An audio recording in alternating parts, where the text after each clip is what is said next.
Hello, my friends. All right, I'm expecting your very best behavior today with our substitute, okay?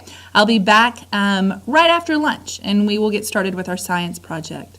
But before then, we won't do another thing until Despereaux. Yay. All right, as you recall, we read chapters 4, 5, and 6 yesterday. And we know that the Mouse Council has been has been called. That's another word for called, by Lester, the dad, who got this thimble, this thing that goes on your thumb, stretched leather over it, made a drum out of it. Boom, tat, tat. And it called all the council to meet. All right, so let's go ahead and turn to chapter 4, 5, 6. What'd I do? 1, 2, 3, 4, 5, 6.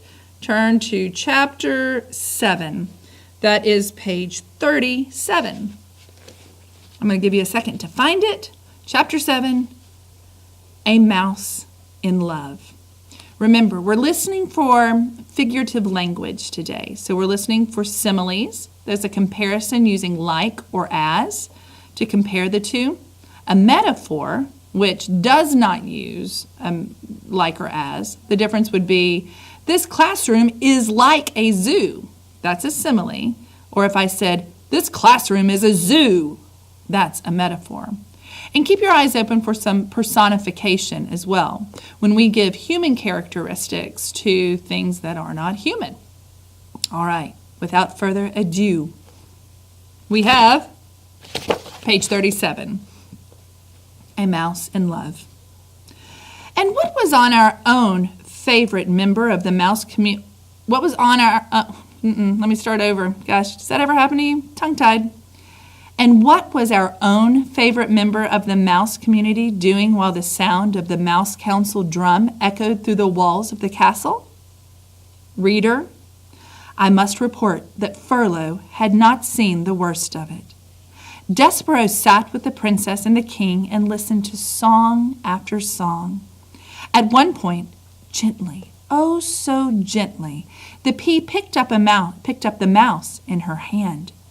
She cupped him in her palm and scratched his oversized ears. You have lovely ears, the pea said to him. They are like small pieces of velvet. Read that sentence again. They are like small pieces of velvet. What is that? Simile or a metaphor? You're right. It is a simile. It's comparing his big, beautiful, oversized ears to pieces of velvet, using like or as. And the pea said to him, they, his ears, are like pieces of velvet. Turn the page, 38. Despereaux thought that he might faint with the pleasure of someone referring to his ears as small and lovely. Think about that. His whole life he had been kind of referred to as a freak, and now the most beautiful person he's ever met finds him to be lovely. He laid his tail against the pea's wrist to steady himself, and he felt the princess's pulse, the pounding of her heart, and his own heart immediately took up the rhythm of hers.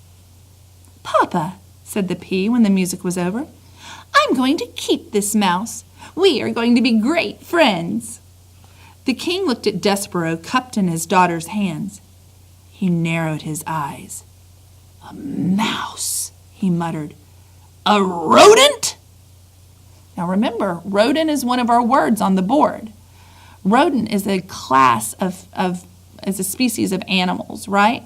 Mice, rats, guinea pigs, hamsters, beavers, those are all rodents. And that is one of these words. And he's appalled. He's freaked out. A rodent? What? Said the pea. Put it down, the king commanded. No, said the pea, who was a person not at all used to being told what to do. I mean, why should I? Because I told you to. But why? Protested the pea. Because it is a mouse. I know. I'm the one that told you it was a mouse. I I wasn't thinking, said the king. Thinking of what? Your mother, the queen. My mother, said P sadly. Mice are rodents, said the king. He adjusted his crown. They are related to rats. And you know how we feel about rats.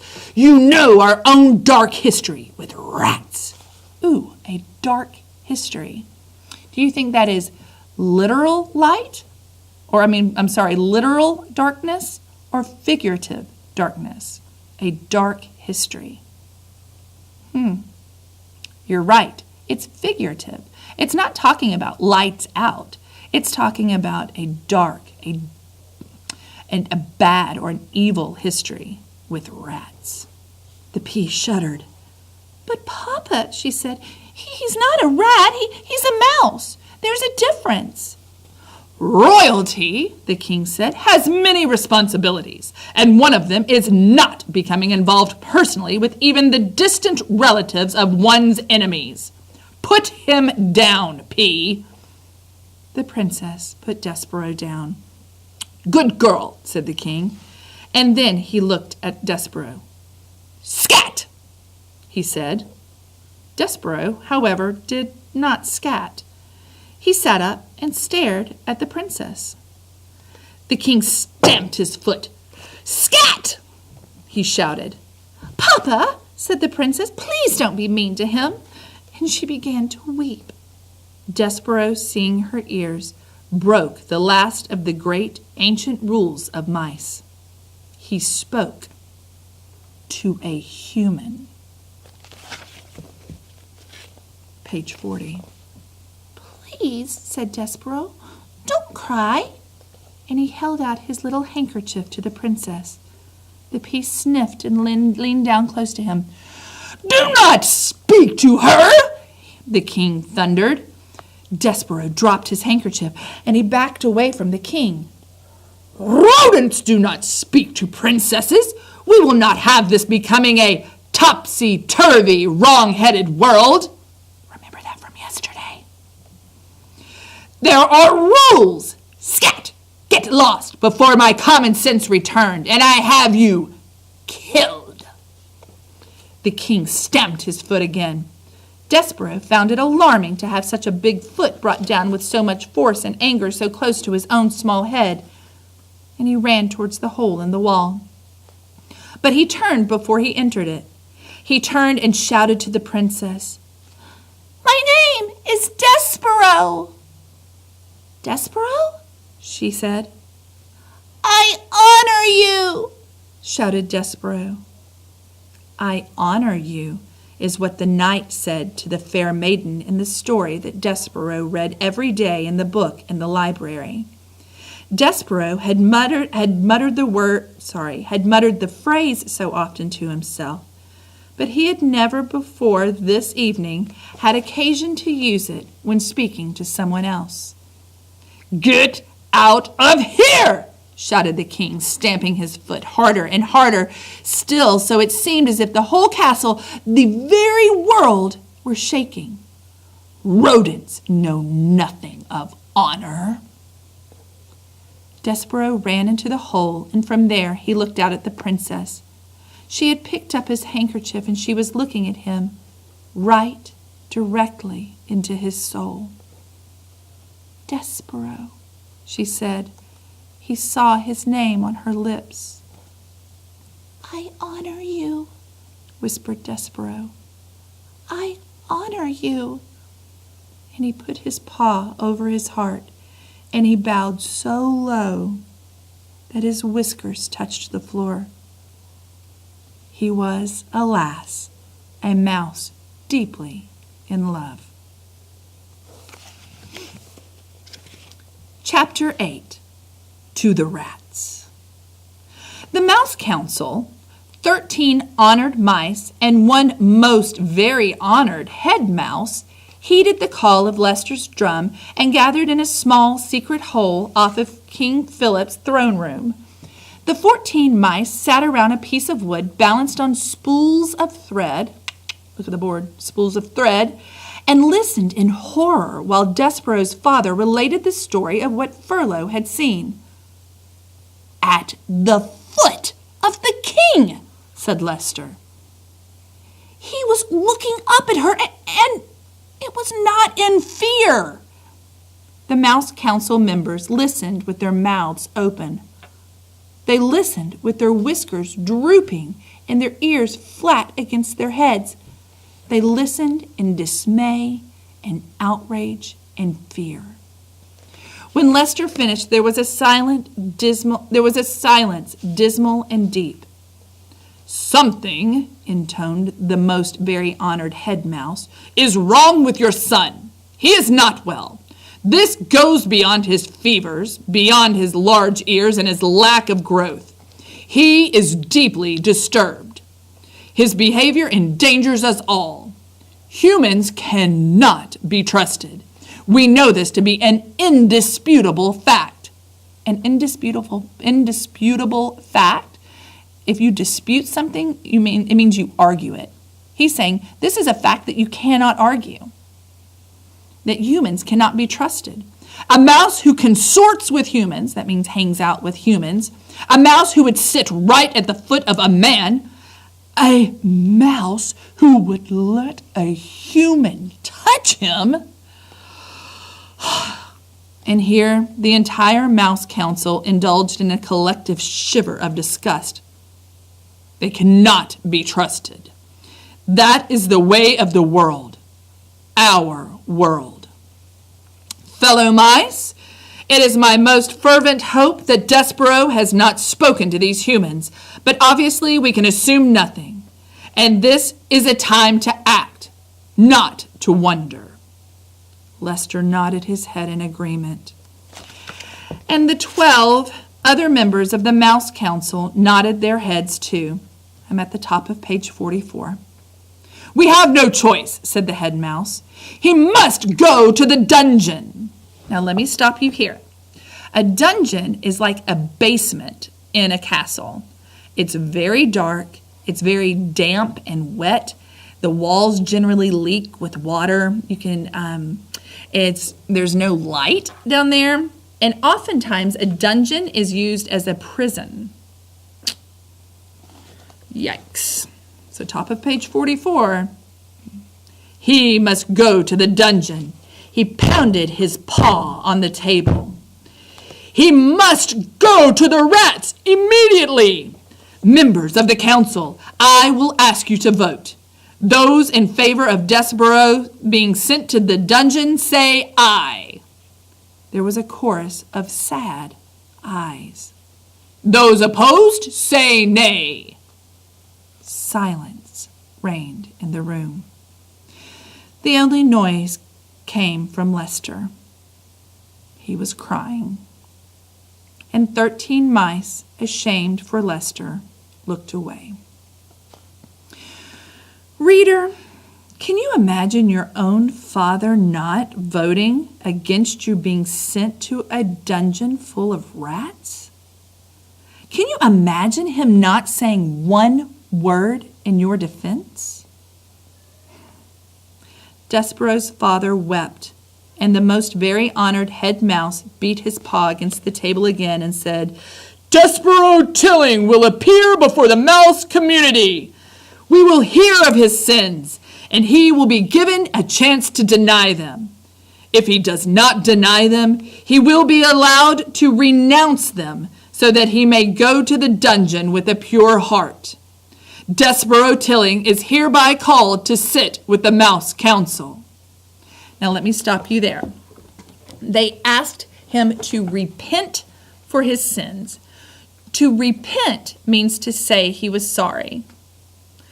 They're saying, listen, if he says, he will be given a chance to deny what he's done. Say, I didn't do it. And they said, well, if he doesn't deny them, he will be allowed to renounce them, meaning, okay, I give it up. I admit it. I'm sorry. That means to renounce, and to repent means to be I'm sorry. So they're going to give him an opportunity to first admit that he did it. Second, they're going to give him a chance to say, I promise I'll never do it again. And 3, they're going to give him a chance to accept his punishment. Last paragraph on page 45. At least Lester had the decency to weep at his act of perfidy. Reader, do you know what perfidy means? I have a feeling you do, based on the little scene that has just unfolded here. But you should look that word up in a dictionary, just to be sure. I insist, guys, that you do that. You may use an online dictionary. The word perfidy is spelled out on the board. This is a very important word to this particular story. Look it up when we're done here. But for now, how about one more chapter? Chapter 9, The Right Question. The Mouse Council sent Furlough to collect Despereaux, and Furlough found his brother in the library, standing on top of the great open book, his tail wrapped tightly around his feet, his small body shivering. Despereaux was reading the story out loud to himself. He was reading from the beginning so that he could get to the end, where the reader was assured that the knight and the fair maiden lived happily ever after. Despereaux wanted to read those words, happily ever after. He needed to say them aloud. He needed some assurance that the feeling that he had for this Princess P, this love, would come to a good end. And so he was reading the story as if it were a spell, and the words of it, spoken aloud, could make magic happen. I want you to stop and think about this. I want you to make a personal connection here. And I know that you might find it silly that Despereaux had to continue to say these words, happily ever after, happily ever after. It's because he so desperately wanted to believe them.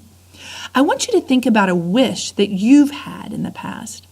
Christmas is right around the corner, and if your family celebrates Christmas, then perhaps you've made a Christmas list, a wish list in the past of some gifts that you wanted. I know that sometimes when I wish something, I'll say it over and over again, like, please bring me a trampoline, please, I just want a trampoline, trampoline, trampoline, trampoline, please bring me a trampoline. Oh, I just desperately want a trampoline. Do you see how you say it over and over and over again, hoping that you can make it become true? Well, Despereaux's wish was that he would live happily ever after. And so that's why he kept reading those words, wanting desperately to believe them, wanting desperately to make them come true. We're at the top of page 47. See here, said Furlough out loud to himself. He looked at his brother and then looked away. This is exactly the kind of thing I'm talking about. This is exactly the kind of thing. What is he doing for cripe's sake? He's not eating the paper. He's talking to the paper. It's wrong, wrong, wrong. Hey, he said to Despereaux. Despereaux kept reading. Hey, shouted Furlough. Despereaux, the Mouse Council wants you. Pardon? Said Despereaux. He looked up from the book. The Mouse Council has called for you to sit with them. Me? Said Despereaux. You, said Furlough. I'm busy right now, said Despereaux, and he bent his head again to the open book. Furlough sighed. Jeez, he said. Cripes! Nothing makes sense to this guy. Nothing. Oh, I was right to turn him in. He's sick. Furlough crawled up the chair leg and then hopped onto the book. He sat next to Despereaux and tapped him on the head once, twice. Hey, he said, the Mouse Council isn't asking, they're telling, they're commanding. You have to come with me, right now. Despereaux turned to Furlough. Do you know what love is? He said. Huh? Love. Furlough shook his head. You're asking the wrong question, he said. The question you should be asking is why the Mouse Council wants to see you. There's someone who loves me, said Despereaux, and I love her. That's the only thing that matters to me. Somebody who loves you? Somebody who you love? What difference does that make? What matters is that you're in a lot of trouble with the Mouse Council. Her name, said Despereaux, is P. What? The person who loves me. Her name is P. Cripes, said Furlough. You're missing the whole point of everything here. You're missing the point of being a mouse. You're missing the point of being called to sit with the Mouse Council. You have to come with me. It's the law. You've been called. Despereaux sighed. He reached out and touched the words fair maiden in the book. He traced them with one paw, and then he put his paw to his mouth. It's as though he almost wanted to swallow those words, just to taste the sweet sound of those sweet words. Fair maiden. Cripes, said Furlough. You're making a fool of yourself. Let's go. I honor you, said Despereaux. I honor you. And then, reader, he followed Furlough over the book and down the chair leg and across the library floor to the waiting Mouse Council. He allowed his own brother to lead him to his fate. My goodness. Y'all, it's my most favorite book. It's so beautiful. What do you think's going to happen? What's the Mouse Council going to do next? I'm so worried. Everyone seems very upset, and Despereaux doesn't seem at all worried about anything other than his true love, Princess P. All right, guys. Now what you're going to do is you're going to finish the work packet that has been passed out to you. If the substitute hasn't passed it out to you yet, will you raise your hand and ask her for it now? I want you to finish that. Make sure you write your name at the top and turn it into the top tray, okay? I hope you guys enjoy it. You're welcome to listen to this again. You're welcome to read ahead in Despereaux as well, but you are not allowed to ruin any surprises. Deal? Pinky promise. Pinky promise. All right, I love you guys. I'll see you this afternoon. Please let me have a good report. I love you guys.